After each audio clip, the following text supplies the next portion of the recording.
to. But before that, we have a special treat. We're very lucky to be joined on the show now by author, activist, spiritual leader, and candidate for the presidency of the United States, Marianne Williamson. Welcome back to the program. Oh, thank you for having me. We're glad to have you here. It's been a while since we last spoke, and America has been through utter chaos for multiple years. So look, you ran last time around. And we've seen a little bit of the same sort of reaction from some in the media, some from the Biden camp. Does that bother you, or do you consider that to be sort of irrelevant to the candidacy that you're running on this time around? Part of preparing yourself to run for president is preparing yourself emotionally, developing the kind of thick skin that you need.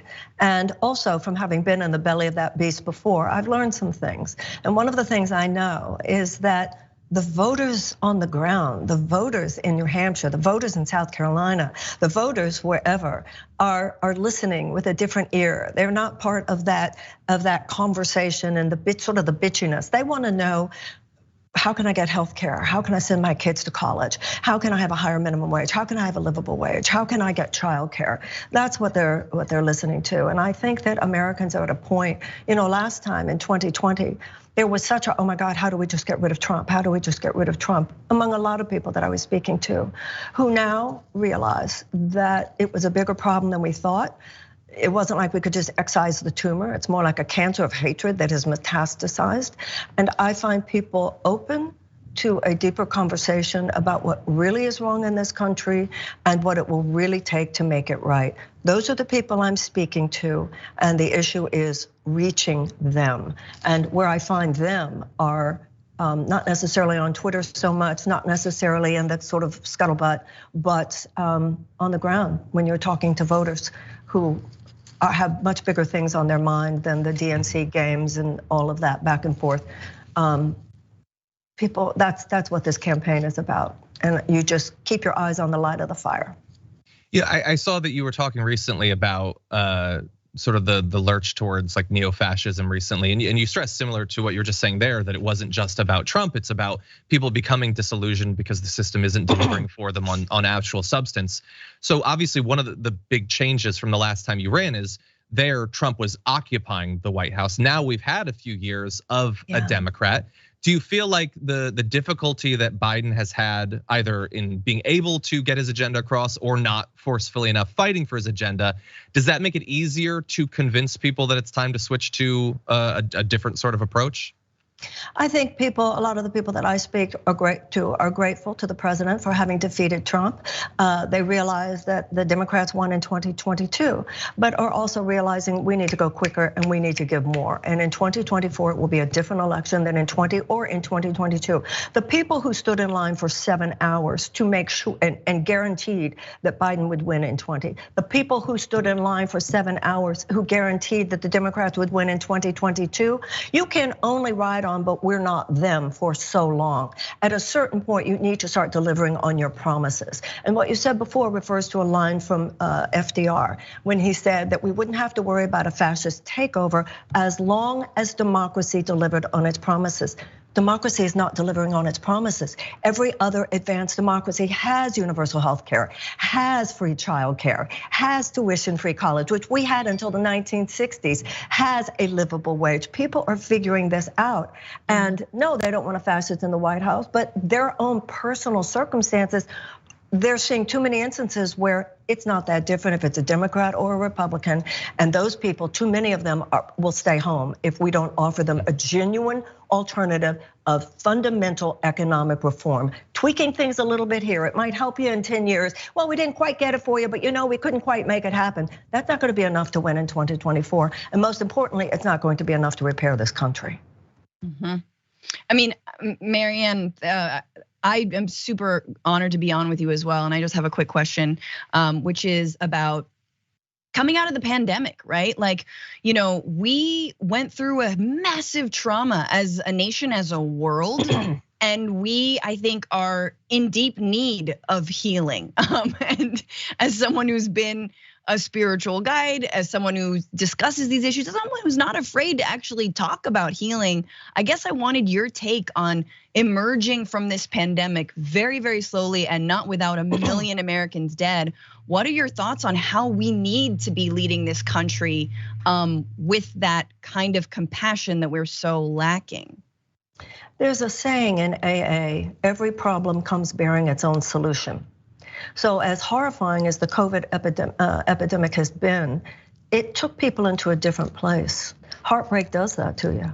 Trauma does that to you. We have been trained in this country to keep our political conversation at a very sophomoric level because the system gains from that. So that even though as individuals, I think Americans get as deep and as real in our personal conversations as anybody does in the world. But in our public dialogue, we've been trained to think like 7th graders, to talk like 7th graders. And when you go through something as deep and painful as the COVID epidemic, you're incapable of not being real. And you know that it's a deeper level of conversation that we're gonna have to have. So I think that there has been a benefit from the fact that we've all been thrown into our hearts. You know, when people are dying around you and it's a life and death issue, and when you see that a certain kind of hyper-capitalism, unfettered capitalism has made it clear during that experience, that system would rather see you die than in any way surrender its profit-making margin, then you go, okay, wait a minute. And I think people have seen some things and are ready for the conversation that I and many of us, I think, are trying to have. Super fast follow up on that, because I share your concern about the corporations being willing to watch people die. But I also lost a measurable amount of my sort of faith in humanity from watching how many prominent like voices in politics were perfectly happy to watch their own viewers die by telling them endless lies about masks and social distancing and vaccines and about the nature of COVID and all of that. And I worry coming out of this pandemic that our ability to collectively come together as a nation to address even the worst sorts of issues, it obviously wasn't great going into the pandemic, but coming out of it, it feels like there are a lot of people who have now been very well trained to not believe that any threat needs to be faced with us all coming together.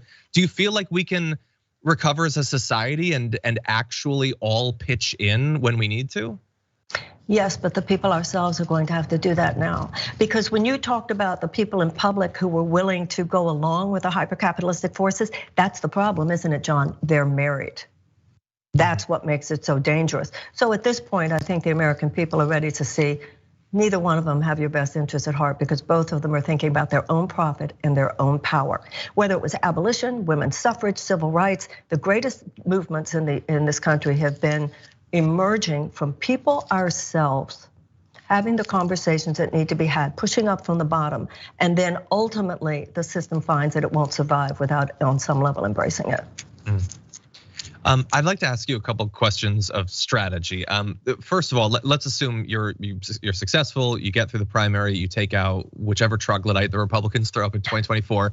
Let's say that ideally the Senate map, which already looks really bad for 2024, is able to be weathered, and you have a legislature that is at least theoretically capable of delivering on what you'd like. We saw Biden fail to move Joe Manchin, Kyrsten Sinema on some of the most important issues of the day when it comes to voting rights, access to abortion, a lot of stuff like that. Strategically, how do you break through that? What sort of pressure, in what sort of way, how do you get them to go along with even incredibly popular initiatives? Well, it's a co-equal branch of government. I mean, I myself am pushing my little Act Blue button all the time for Ruben Gallego, $5, $10. I mean, obviously that's what we're all doing. We're seeing candidates who represent a more progressive vision and doing what we can. I mean, if a president, any president, myself or anyone else, whether you have a House of your own party, a Senate of your own party or not, makes a tremendous difference. But the power of the presidency is profound, obviously, whether or not you have a Congress that's helping you with your agenda. The president has executive orders. The president has the bully pulpit, which I think is a very big deal. The president can appoint heads of agencies. So, if you have a Congress that's going to work with you, you can get that much done that much more quickly. If you don't, you're going to have the obstruction there, but you still have a direct line to the American people. And believe me, I would use it. Okay, and before we even get to that point, I'm curious where you come down strategically on the difficult situation that the DOJ and Biden and everyone has been dealing with when it comes to the legal challenges to Donald Trump. You're running in this race, and there's this question of, should he just be defeated again at the ballot box, regardless of the crimes? Should we give a pass? Are we worried about civil war being launched or protests or whatever? What do you think about managing that difficult situation? Well, it should be managed by departments of justice, whether it has to do with on the state level, as in Alvin Bragg, or whether it has to do with the federal level. If he's committed a crime and the prosecutors believe that he should be indicted, then he should be indicted. Now, as a citizen, I'm a little worried about what's happening. If you're going to only arrest him, I take that back, only. I'm not saying that hush money given to your mistress is not a crime, but if he's going to be, let's put it this way, I would much rather see him indicted on massive, indisputable, felony level things, crimes, if in fact he has committed those. If it's less than that, I am concerned, as I think many people are concerned, that he's going to become a martyr in the eyes of many of his supporters. But we'll just have to see how that plays out. And in the meantime, everyone should be treated equally before the law, whether it's Donald Trump or anyone else. Yeah. I have a question, Marianne, about how you defeat the right in this country when they are so clearly, they believe themselves to be spiritually superior. They believe themselves to be abiding by, I don't know, whatever God told them to make women second-class citizens, take away the abortion rights, demonize LGBTQ plus people, demonize things like drag shows, pretend like you're helping children when in fact you're just dooming them even further. We've got a pretty spiritually bankrupt opposition in this country. How do you deal with a party that clearly was just never hugged enough as a child as a political strategy? Like, what do you do? Well, to be honest, you don't say some of the things that you just said. First of all, I'm not thinking in terms of defeating the right. And by the way, if you look at Lincoln's second inaugural, that issue of what God wants us to do was absolutely at the core of the abolition and slavery conversation back in the 1800s. Both of them said, the Bible says I'm right. That was core to that whole thing. But obviously, as Lincoln said in his second inaugural, we can't both be right. So at this point, I think that it's very difficult to wage an argument based on moral or spiritual principles when you yourself act like you're too cool to have that conversation. And I think that's been a problem on the left now for decades. I don't want to defeat anyone. I want to help arouse a new coalition of conscience, as Martin Luther King would say. People on the left and the right who are just done with that oppositional mentality, are done with the silos, who recognize that it's not the energy, it's not the conversation that is going to take us where we need to be.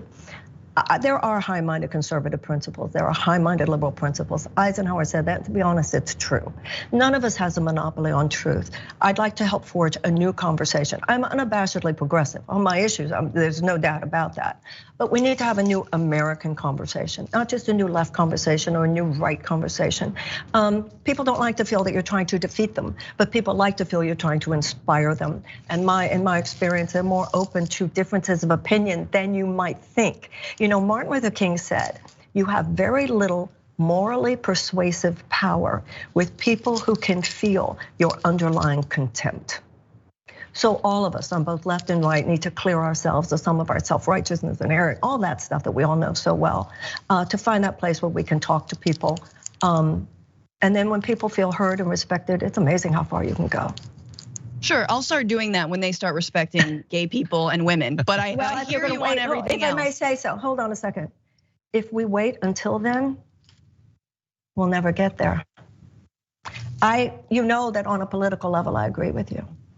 But I go back to the Martin Luther King comment, and I've experienced it a lot in my life. Start from a place of just listening. People, it's amazing what can happen, and you can mount a conversation. On a political level, absolutely, you fight. On a political level, we've got to get in there and make clear, that's why I'm running. On a political level, what you do is just achieve the levers of power. But on the level of the conversation that we need to have in this country, in order to get to that point, we're all gonna have to try a different tactic in our minds and in our own hearts. Yeah, I just speaking for myself, I love the sentiment of most of those. In practice, it is very difficult. And I understand that's part of the story. Yeah, it is. I couldn't agree more. I know how difficult it is. And by the way, let's be really clear. Sometimes it's the people who politically agree with us who mount all that bullshit. I want to ask you a little bit about the coming struggle. So we don't know exactly what the full shape of if there is a larger Democratic primary, what it might look like. It's entirely possible still that Biden might not run. If he doesn't, then there certainly will be a lot more people jumping in, but more might anyway. I know that you're probably planning for multiple eventualities, but I'm curious how, like, let's say that he does run, we don't have a whole bunch of challengers. How do you think the primary is going to be run? I mean, obviously, they're making some early attempts to pretend that you're not even running or whatever. Do you see there being debates? Are they going to take it seriously, or are they just going to sort of pretend that this doesn't exist? What do you think? First of all, when you said I'm planning for different eventualities, actually, no, I'm not. I'm planning for what I want to say to the American people. You have to put blinders on of a certain kind. That's just a football game. It's a sports event. Do you know what I'm saying? I believe that there should be debates. Anyone who is running, the president should have to debate, whether it's me alone or whether it's many candidates. That's what democracy is. And I think people are open to that realization that in a democracy, anybody who feels moved to put their ideas forward should have a chance. I am presenting to the American people a different agenda than the president. The president is taking an incremental approach to American repair, and he is saying, I'm going to help you. I'm going to help alleviate the stress that you live under. What I'm saying is you shouldn't live under so much stress. The system is basically unjust. It's not enough to just help you survive an unjust system. We need to end the unjust system, whether it has to do with universal health care, whether it has to do with, which the president said that he would veto a Medicare for all bill if it came to his desk, whether it has to do with completely canceling the college loan debt, whether it has to do with standing for that raising of the minimum wage and having a livable wage guaranteed in this country, whether it has to do with free child care, whether it has to do with canceling the Willow Project, which I would do on day one. So those are very different agendas. And absolutely, the American people, what I'm concentrating on is making sure that I can present that agenda to the American people, regardless of who else is running. And the American people in a democracy have the right to hear their choices, and then the people should decide. Okay. Well, I hope that everyone gets a chance to hear these different approaches. I worry about how the media and how the Commission for Debates will address that. But regardless, to the extent that we can influence it, we want to make sure that they hear. So we appreciate you. We appreciate you joining us.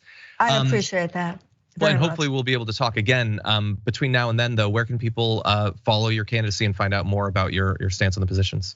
Thank you, Marianne2024.com.